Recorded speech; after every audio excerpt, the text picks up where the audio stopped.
Salam sehat telinga, hidung, dan tenggorok Bapak Ibu sekalian. Dalam video singkat ini saya akan membagikan 5 penyebab kondisi dan penyakit yang mungkin paling sering menyebabkan gangguan pendengaran atau ketulian dari kita lahir atau masih kecil, bayi sampai usia lanjut. Apa itu? Simak, ada solusinya, dan kemudian apa yang kita harus antisipasi. Mari kita simak.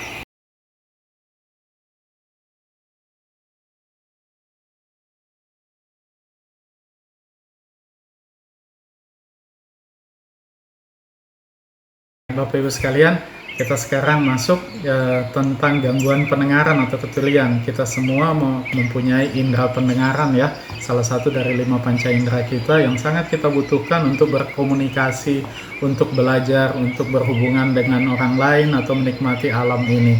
Betapa terganggu dan sunyinya hidup kita jika terjadi gangguan pendengaran atau ketulian. Nah, sebelum kita masuk jenis-jenisnya apa itu saja, yaitu mari kita tahu apa tanda atau gejala dari gangguan pendengaran itu.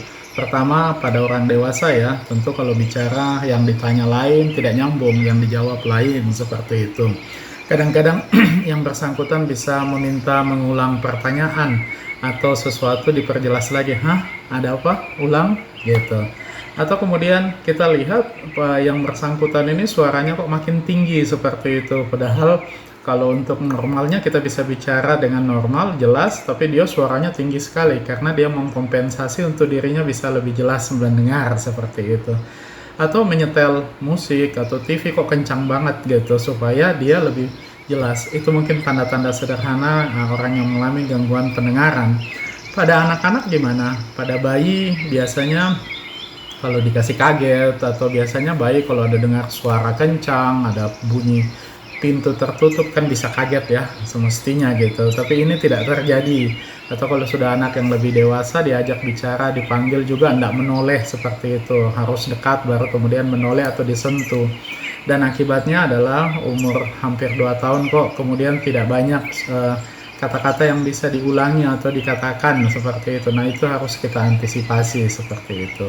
Oke, baik, kita masuk 5 penyakit yang gangguan atau penyakit atau kondisi yang bisa menyebabkan gangguan pendengaran atau ketulian dari lahir sampai usia lanjut.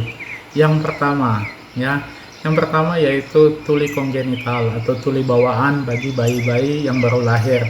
Oleh karena itu kita harus antisipasinya adalah tentu dari kesehatan ibunya sendiri atau orang tuanya.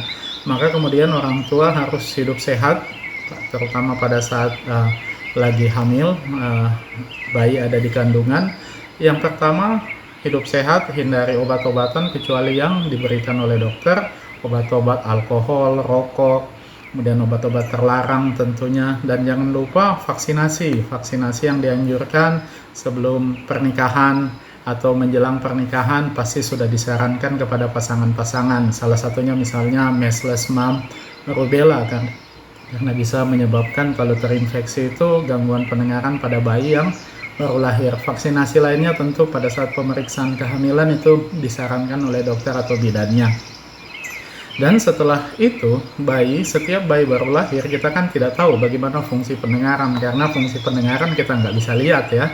Bukan kita lihat bayinya yang kelihatan ada misalnya kelainan kuning, tangannya berlebihan, jarinya, dan seterusnya. Tapi kalau pendengaran harus dites. Oleh karena itu, yang penting setiap bayi baru lahir jangan lupa untuk memintakan pemeriksaan pendengaran, deteksi dini pendengaran pada bayi baru lahir sebelum pulang ke rumah sakit. Atau kalau tidak di rumah sakit lahirnya, carikan kesempatan untuk memeriksakan setelah dilahirkan untuk kita tahu bahwa fungsi pendengarannya baik. Itu yang pertama. Yang kedua, setelah bayi sudah lebih besar, anak lebih dewasa, ada kemungkinan untuk terjadinya batuk pilek karena alergi, ada kuman, karena kita tahu hidung dan telinga itu ada sambungan namanya tuba eustasi, maka mungkin sekali terjadi pindah infeksinya ke telinga dan akhirnya menyebabkan radang pada telinga tengah dan bahkan keluar cairan yang kita sebut congean.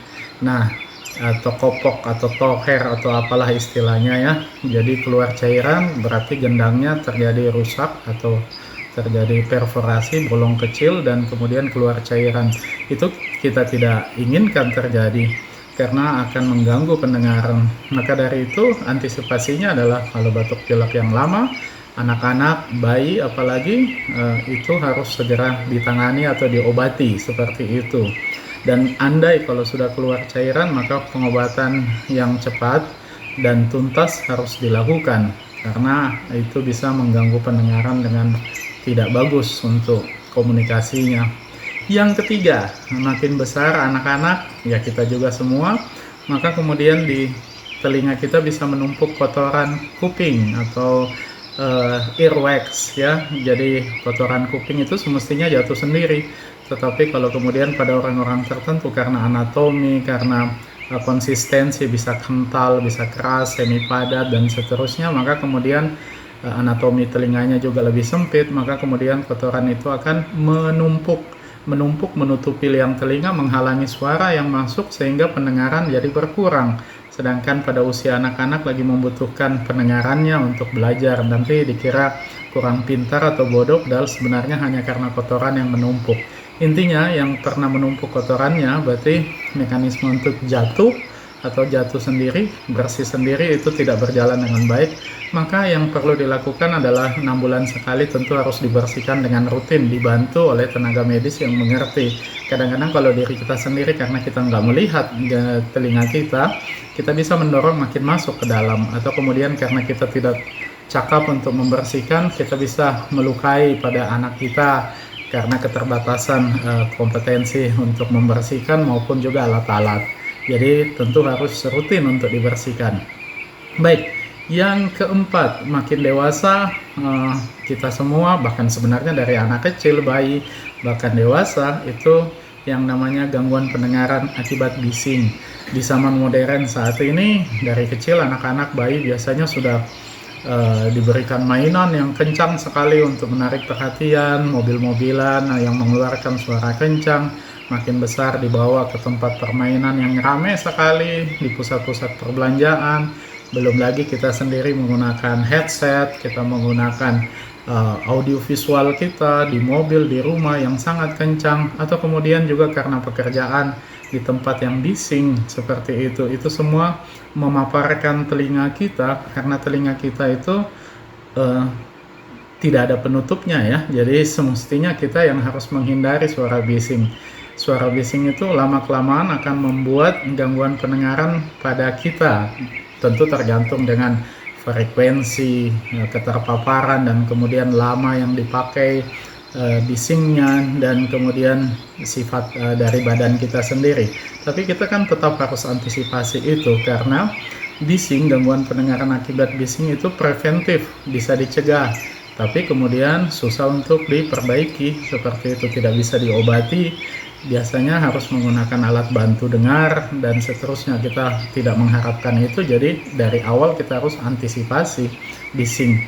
Ya, antisipasinya adalah satu, menghindari tempat yang bising. Kalau bisa kita mengecilkan karena kita keraskan, maka kemudian kita harus mengecilkan suara yang ada. Misalnya kita punya tape, kita punya pemutar musik, kita harus atasi dengan mengecilkan. Tapi kemudian kalau kita nggak bisa, misalnya di bioskop terlalu kencang atau di konser, kita bisa menggunakan penutup kuping. Dan selanjutnya, kalaupun itu juga nggak bisa, maka jalan yang terakhir adalah kita meninggalkan tempat atau sumber bising itu, sehingga telinga kita bisa jauh lebih aman terhadap bising. Dan yang terakhir yaitu tentang gangguan pendengaran atau tuli karena usia.